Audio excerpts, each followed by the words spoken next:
Imagine a single individual who somehow managed to, hold a world mountaineering record for attempting to climb K2. Right.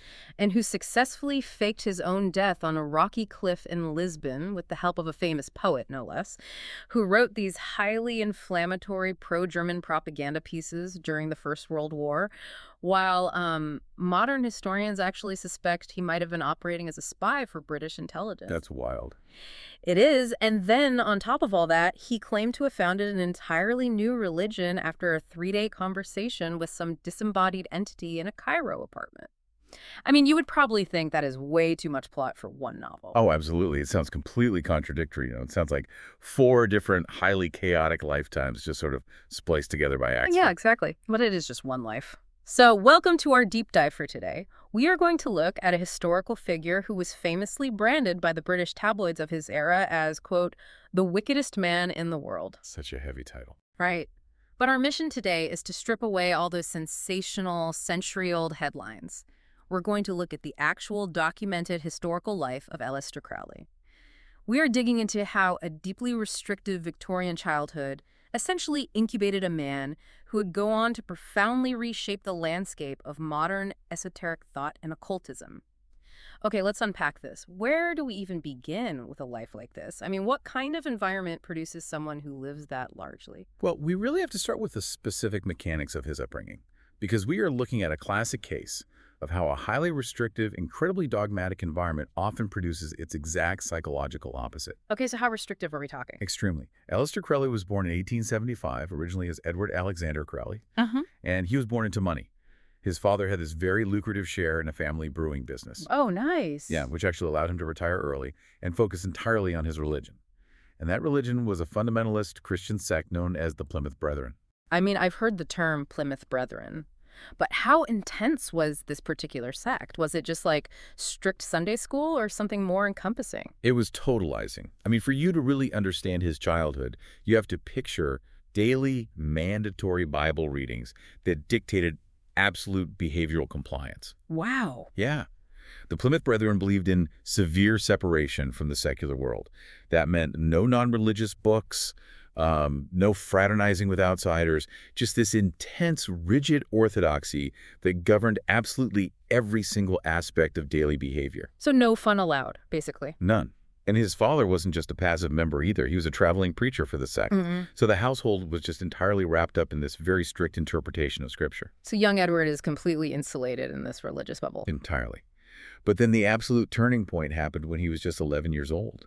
His father, whom he actually admired greatly, by the way, died of tongue cancer. Oh, man. That's a devastating loss for an 11-year-old. How does that change the dynamic in the house? Well, it was the catalyst for everything that followed, really. With his father gone, the only thing left in the house was the oppressive rule book. And that was strictly enforced by his mother and his uncle. Right. So the young boy began to violently rebel against the faith that had defined his entire universe up to that point. I mean, he started acting out in school, rejecting the Christian morality he was taught. He'd purposely point out logical inconsistencies in the Bible to his tutors, just to infuriate them. He's just poking the bear. Oh, constantly. His behavior became so extreme that his own mother, who remained fiercely devout, started calling him the Beast. The Beast. And instead of being shamed by that, he just completely owned it.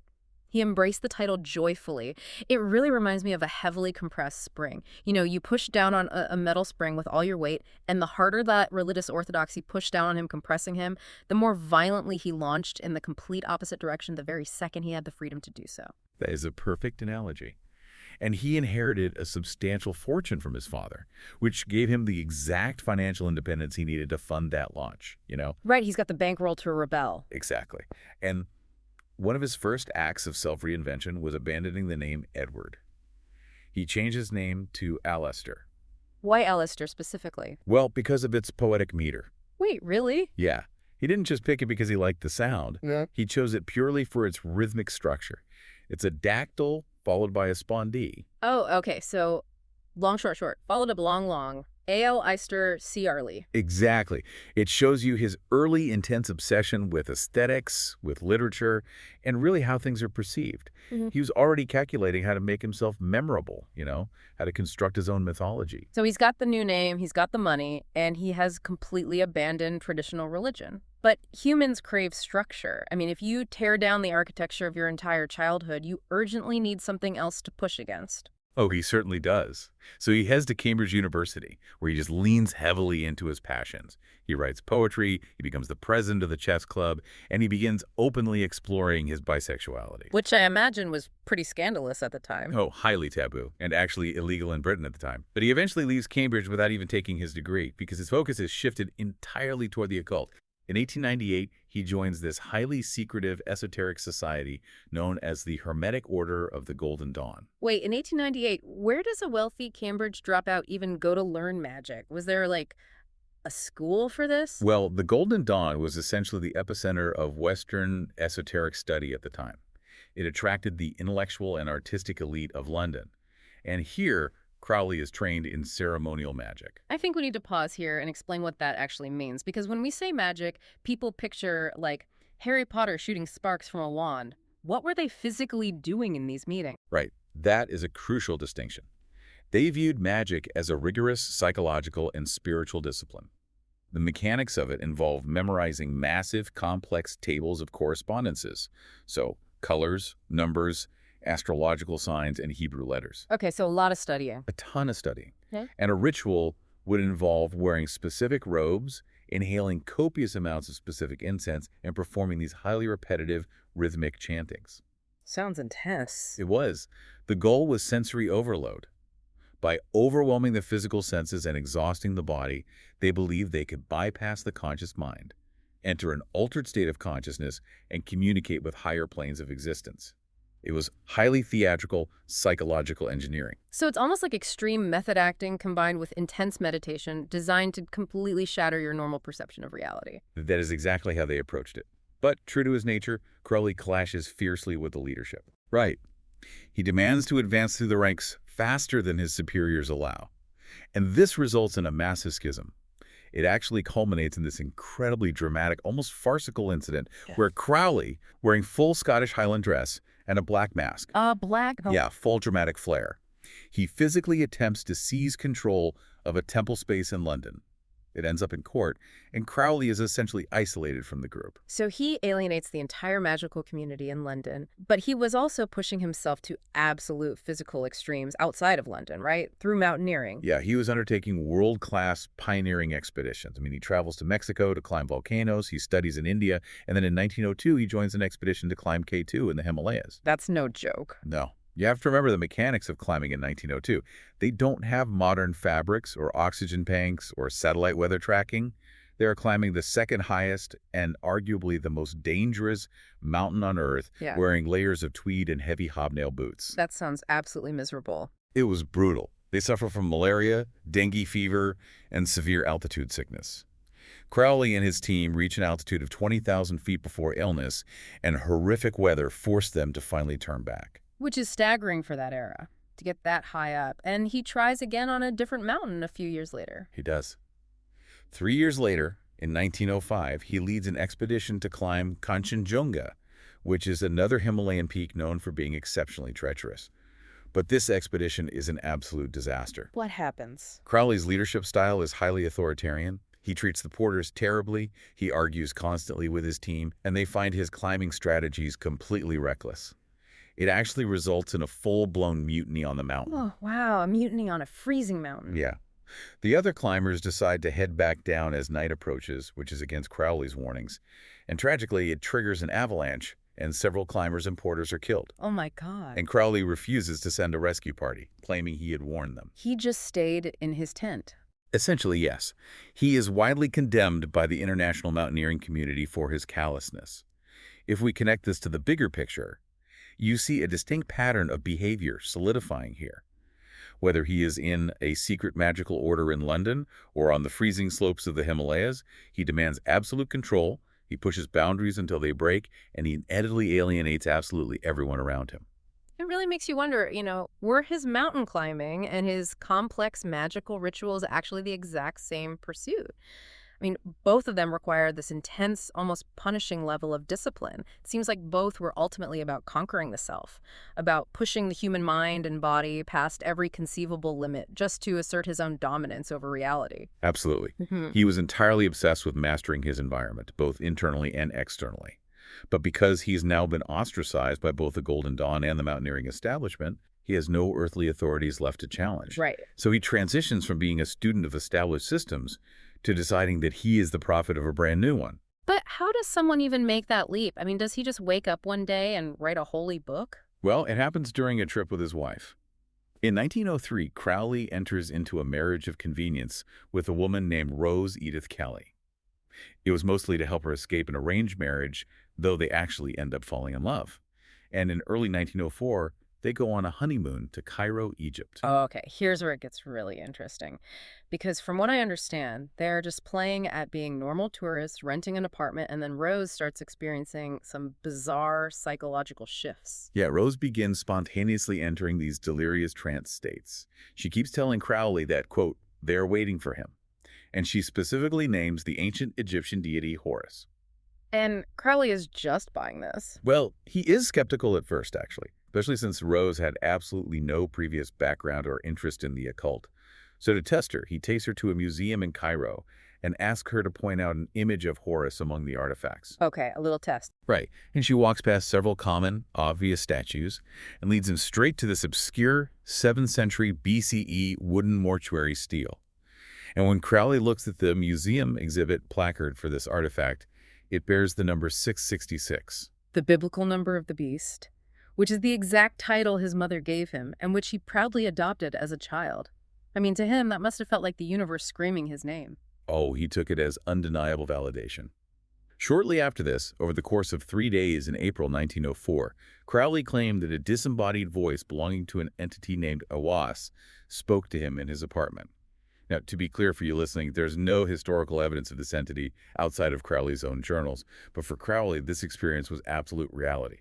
He said this voice dictated a sacred text to him, which he frantically transcribed, and that document became the foundational text for a totally new religious philosophy that Crowley named Thelema. Let's break down the mechanics of Thelema. What did it actually demand of its followers? Well, it completely rejected the paternalistic, sin-based religions of previous eras. The core philosophy of Thelema centered on the idea that humanity was entering a new age. And the supreme moral law of this new age was that every single individual must discover their own ultimate cosmic trajectory, what he called their true will. Your true will. Yes. And once you found it, you had to pursue that path relentlessly, without yielding to societal norms, traditional morality, or anyone else's expectations. I think it's important to clarify what true will actually means in this context, because it wasn't just an excuse for chaotic anarchy. It wasn't about just doing whatever you feel like doing on a random Tuesday. Right, exactly. It was more like a train finding its exact track. I mean, once a train is perfectly aligned on its rails, it moves with unstoppable momentum because it's doing exactly what it was engineered to do. That's what finding your true will was supposed to be like. And if society tries to build a brick wall across your specific track, your moral duty is to smash right through it. That's a great way to put it. It was a philosophy of extreme, highly disciplined, uncompromising individualism. But, as we move forward in his life, we see a massive collision between high-minded, esoteric philosophy and disastrous real-world application. Crowley decides he wants to build a utopian commune based entirely on these principles. Yeah, going from writing abstract spiritual concepts to trying to run a physical community of human beings rarely goes smoothly. What did this utopia actually look like? Well, in 1920, Crowley moves to Cefello, which is a small town on the coast of Sicily, to establish what he calls the Abbey of Thelema. He rents this dilapidated villa and invites his followers to come live with him. The idea was to create an environment completely free from the moral constraints of regular society. But the daily reality was far grimier than the philosophical ideal, right? Oh, the daily reality was chaotic and incredibly dark. The villa was deeply unsanitary. There was rampant, unrestricted drug use. Crowley himself had become heavily addicted to heroin at this point. Wait, really? How did that start? It had actually been legally prescribed to him earlier by a London doctor to treat his severe asthma. Oh, wow. The 1920s were a wild time for medicine. They really were. Yeah. So, alongside the addiction, the commune engaged in intense, highly controversial magical rituals that involved sleep deprivation, sensory extremes, and practices designed to deliberately shatter sexual and moral taboos. It deeply shocked the local Sicilian population. I can imagine. And it all eventually reaches a fatal breaking point. It does. A young follower named Raoul comes to the abbey with his wife, Betty May. Now, Loveday becomes deeply devoted to Crowley and participates in the rituals, but the living conditions just take a massive toll. He falls deathly ill after drinking water from a polluted local stream near the villa, and he dies in 1923. That's awful. His widow, Betty May, is furious and devastated. She returns to London and exposes the inner workings of the commune to the press, detailing the animal sacrifices, the squalor, and the heavy drug use. And the British tabloids just go absolute scorched earth on him, right?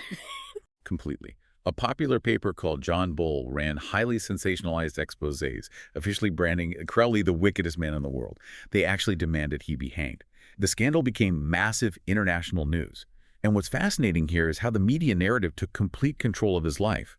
The noise became so loud that the fascist government of Italy, led by Benito Mussolini, took notice. Oh, boy. Yeah. They wanted no part of this scandal in their country, and they formally deported Crowley, forcing the abbey to close for good. Okay, let me push back on the idea of Crowley as just some misunderstood philosopher who was wronged by the sensationalist press.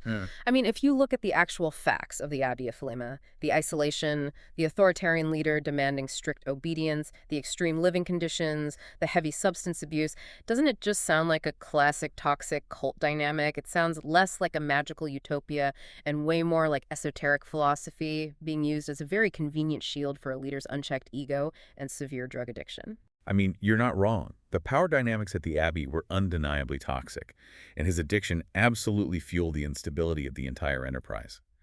The philosophy of absolute freedom essentially translated into absolute chaos.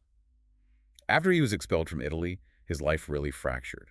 The grand prophet became a disgraced, bankrupt wanderer. Which moves us into the final, bizarre act of his life. How does a bankrupt mystic even survive the geopolitical nightmare of Europe in the 1930s and 40s? He essentially scrapes by, wandering through North Africa and Europe.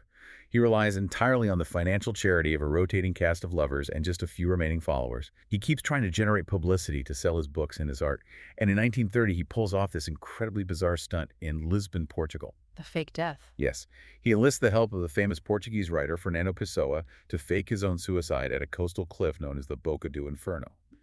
He leaves a dramatic suicide note. The international press reports him dead, and then he just reappears a few weeks later at an art gallery in Berlin, hoping the whole stunt would drive up the prices of his paintings. Did it actually work? Like, did people rush to buy his art? Not at all. He remained in complete financial ruin.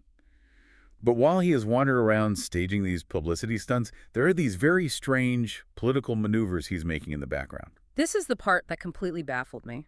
During the First World War, Crowley had lived in the United States and worked for a newspaper writing viciously pro-German propaganda, openly attacking the British. I mean, why would a British citizen do that, knowing it would earn him a reputation as a traitor back home? Well, modern historians reviewing the evidence have theorized that Crowley may have actually been working as a double agent for British intelligence. That is wild. It is.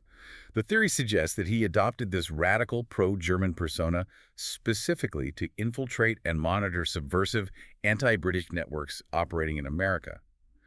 The evidence lies in the fact that his propaganda was almost absurdly cartoonish. It was so over the top that it actually made the German cause look ridiculous to the American public. Furthermore, he maintained close, lifelong friendships with known figures in British intelligence. It's like a modern internet troll deliberately acting as a lightning rod.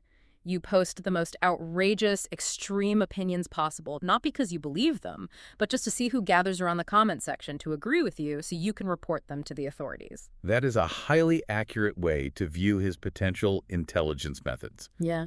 And he pops up again around intelligence circles during World War II. When the war breaks out, he officially writes to British naval intelligence offering his esoteric and strategic services. And what did they say? They politely decline. Naturally. However, he later claimed that he personally invented the famous V for Victory hand sign that was heavily utilized by Winston Churchill and the BBC. Wait, Crowley claimed he invented the V sign. He insisted he created it as a specific magical counter-sigil designed to spiritually combat and neutralize the Nazi swastika.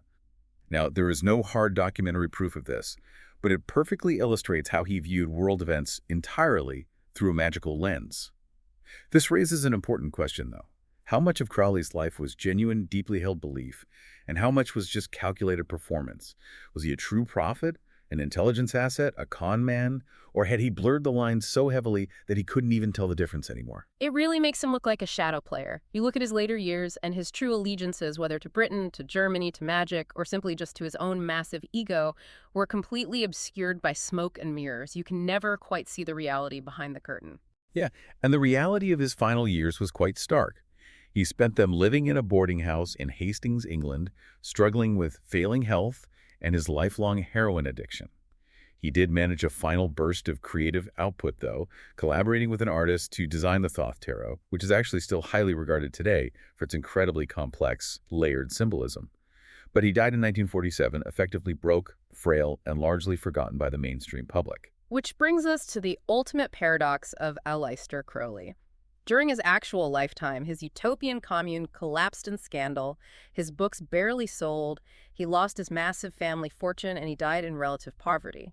He was, by many conventional metrics, a failure. Yet his posthumous influence is towering. I mean, it exploded in the decades after his death. His voluminous writings and the strict structures of his rituals profoundly shaped the development of modern Wicca. His concepts were studied heavily by the man who would eventually found Scientology. Yeah, and when the 1960s counterculture arrived, Crowley became a cornerstone figure for an entire generation rebelling against traditional norms. He even appeared on the cover of the Beatles' Sheet Peppers album. Furthermore, his aesthetic and his philosophical focus on radical individualism heavily influenced modern religious Satanism, despite the fact that Crowley himself did not believe in or worship the Christian concept of Satan. So what does this all mean? You have to ask yourself about his core philosophy. He believed that magic wasn't about shooting sparks from a wand. He viewed it as the strict psychological discipline of bending reality to match your absolute intention. He wrote thick volumes, performed agonizingly complex rituals, and spent a lifetime trying to summon ancient forces. But could it be that his ultimate, most successful magical ritual wasn't summoning Egyptian deities in a Cairo apartment? Could it be that his greatest act of magic was utilizing the media, weaponizing public outrage, and mastering myth-making to permanently transform himself? He took a bankrupt outcast poet and turned him into an immortal cultural icon. He really engineered his own immortality.